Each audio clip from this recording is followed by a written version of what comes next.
Hola, ¿cómo están? Estoy muy feliz de estar aquí en Medellín. Mi primera vez en esta cumbre como expositora.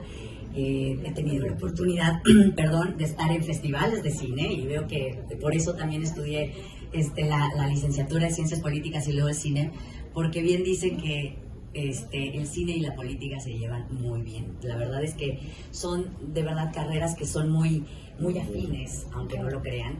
¿Y por qué? ¿Por qué digo esto? Porque pues tengo el privilegio de haber juntado mis dos pasiones, el cine y la política. Y yo decía, ¿cómo lo voy a conjuntar? Bueno, pues encontré esta salida en la comunicación política, en poder hacer contenidos de poder, en poder hacer pequeñas películas, pequeños documentales con personajes políticos y realmente poderle dar la capacidad a la gente y la calidad que merece la gente de estar viendo estos contenidos. Bueno, pues bajo esa premisa, he notado que los consultores políticos han llevado ya han llevado ya al hartazgo a la gente. ¿Por qué? Porque llegan y les dicen a los políticos, no te voy a vender, vas a hacer la píldora mágica, ya contigo se va a acabar la corrupción, se va a acabar... No, pues no. Y la gente ya de verdad es insultar a la inteligencia de la gente, ¿no? Es poner al candidato a decirte, mira, yo voy a hacer esto, voy a hacer esto.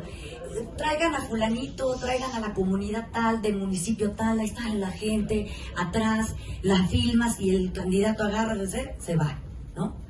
Eso se nota, obviamente se nota que está hecho, obviamente se nota que no es real, obviamente poner a un candidato a decir cosas que ni siquiera él se cree, pues bueno, se nota, todo eso se nota en la pantalla, ¿no? Y también para hacer cine hay que saberlo hacer, hay que saber hacer ficción, ¿no?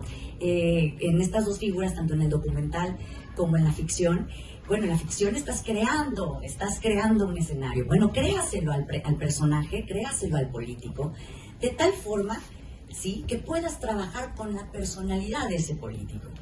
Todos los consultores quieren llegar y decirle, haz esto, párate acá, cámbiate los dientes, ¿no? Eso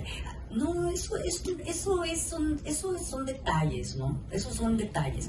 Lo que tú tienes que trabajar, como lo mismo que hacemos los cineastas cuando estamos creando una ficción, es saber trabajar con los actores. Y hay algo de lo que no se pueden desprender. Nosotros no nos podemos desprender de algo, aunque seamos actores, aunque seamos políticos, de nuestra personalidad. Aunque un actor esté interpretando a Chaplin, aunque un actor esté interpretando cualquier personaje, hay algo con lo que el director no va a poder trabajar, no va a poder cambiar, que es la personalidad de ese actor. Y es lo mismo que nosotros tenemos que ver. El actor en esta situación es nuestro político, ¿no? Tenemos que saber qué personalidad tiene el político, qué cualidades tiene el político y nosotros saberlo explotar. Los creativos te van a venir a decir, te voy a hacer esto y te voy a hacer lo otro, pero no tienen la idea del contexto político-social, no tienen ni siquiera una idea de cómo está el humor social y muchas veces se equivocan poniendo spots que ofenden a la gente. Pasó en México, ha pasado lamentablemente en temas muy espinosos, ¿no? Donde, voy a poner un ejemplo, cuando fue la matanza de Ayotzinapa, desaparecieron a los 43. Era el tema del momento, ¿no? 43 estudiantes desaparecidos y todo, ¿no? En lugar de tener la sensibilidad y de hacer, digamos, o no hacer nada, ¿no? O de hacer un tipo de spot sensibilizando, hablando del tema, no sé, siendo un poco más empático con los familiares y demás. Se sacaron unos spots que decían, eran una gente diciendo, ay, ya lo de ya chole, ¿no? Bueno, duraron 6 segundos al aire. Eran profundamente ofensivos, ¿no? No puedes decir ya chole al feminicidio, no puedes decir ya chole a casos gravísimos, porque la gente ya está informada. La gente se informa todo el tiempo, está todo el tiempo informada porque las redes sociales eso se los ha permitido. Ay, perdón. No podemos seguir vendiendo así a los gobernantes. No podemos seguir haciendo porque no, todos son igualitos. Todos son igualitos, todos te van a prometer lo mismo. Por eso, cada vez que sale un spot televisivo, el 70% de la gente le cambia. No me vengas a decir lo mismo, ¿no? Y no puedes hacer eso. ¿Por qué? Porque también los políticos ya están en un discurso muy viejo. Eso ya no. Tienen que venir nueva sangre, tienen que venir a decirles cómo hacer las cosas diferentes. Cómo decirle a los jóvenes que ahorita están todo el tiempo en las redes sociales, que se informan en las redes sociales, que ven las noticias en las redes sociales, que están siguiendo nuevas tendencias, que están viendo nueva música, que ya de verdad es otra forma de comunicarles. No les pongas un spot de un candidato caminando y diciendo, ¿por qué no? Y realmente es importante que esas nuevas generaciones tengan la conciencia social y tengan la conciencia ciudadana de votar y de cambiar las cosas. Entonces también nosotros cambiemos, seamos respetuosos como políticos y como los que nosotros estamos construyendo el mensaje de ese político. Por eso el lenguaje cinematográfico es tan importante, el lenguaje cinematográfico que nació así. Cuando descubrieron el cine, se le dio un lenguaje, se le puso sonido, se hizo la edición, se empezó a contar historias y hubo otras personas que agarraron su cámara y salieron a retratar la realidad. Salieron a decir, mira, esta es la realidad. ¿Y qué pasó? Si ustedes se dan cuenta, cada movimiento social importante ha tenido de compañía el cine. La Revolución Rusa, Sergei Eisenstein hizo una película, El acorazado Potemkin, ¿no?, que visibilizaba por qué la Revolución Rusa tenía que tener el triunfo, porque ya estaban cansados, hasta los militares, de que les dieran comida podrida, de todas estas arbitrariedades. Y nace un lenguaje nuevo en el cine, porque la gente cuando veía eso, permeaba un sentimiento de verdad de me estoy identificando, claro, entonces sí justifico el régimen, ¿no? Digo, se puede usar para cosas buenas como para cosas malas. Y este es un tema espinoso y siempre soy muy cuidadosa al tocarlo. Los nazis, digo, desgraciadamente, y es muy triste, pero bueno, cuando uno estudia cine lo tiene que estudiar, tienes que estudiar a Leni Riefenstahl. Porque Leni le dio el lenguaje cinematográfico al documental.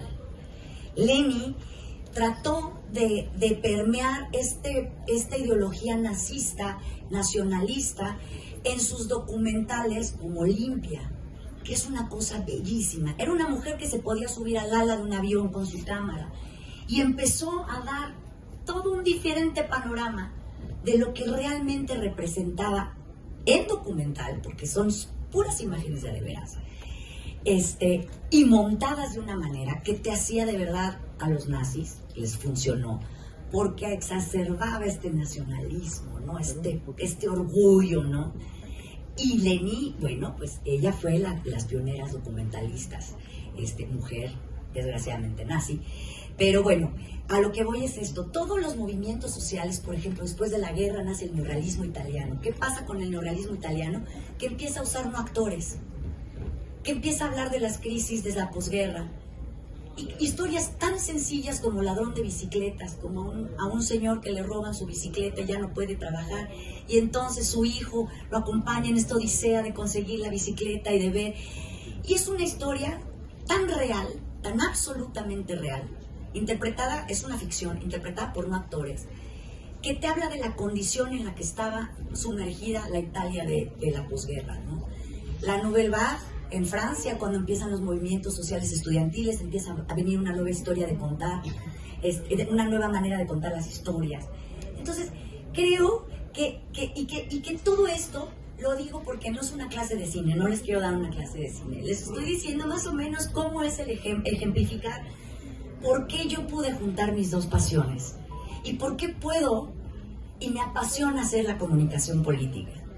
Porque me gusta crear a ese político, decirle, tú eres el vehículo, la herramienta, ¿sí?, lo que vamos a utilizar para que la voz de todas estas personas, ¿no?, se escuche. Tú tienes que visibilizar la verdad. No nos mientas. Es bien difícil ya mentirle, sobre todo a los jóvenes. Bueno, y para concluir, lo único que quiero decir es que no nos vayamos con creativos, no nos hagamos, ay, vamos a hacer la creación, no. Vámonos a usar el lenguaje cinematográfico. Contemos historias, hagamos pequeñas películas, se puede hacer documental, que los políticos se quiten el miedo a decir la verdad y se filmen como son. Trabajemos con ellos, esa es nuestra responsabilidad de cambiar la comunicación política y también hacer las cosas mejor. No seamos flojos, seamos profundos en la técnica, concentrémonos realmente en cómo se va a hacer el spot. Técnicamente tiene que ser impecable. ¿Por qué? Porque han malbaratado el mercado y eso no se vale, eso es charlatanería. Las cosas se tienen que hacer bien hechas por respeto al público. Se me acabó el tiempo, pero bueno, espero les haya gustado y me da mucho gusto haber estado aquí.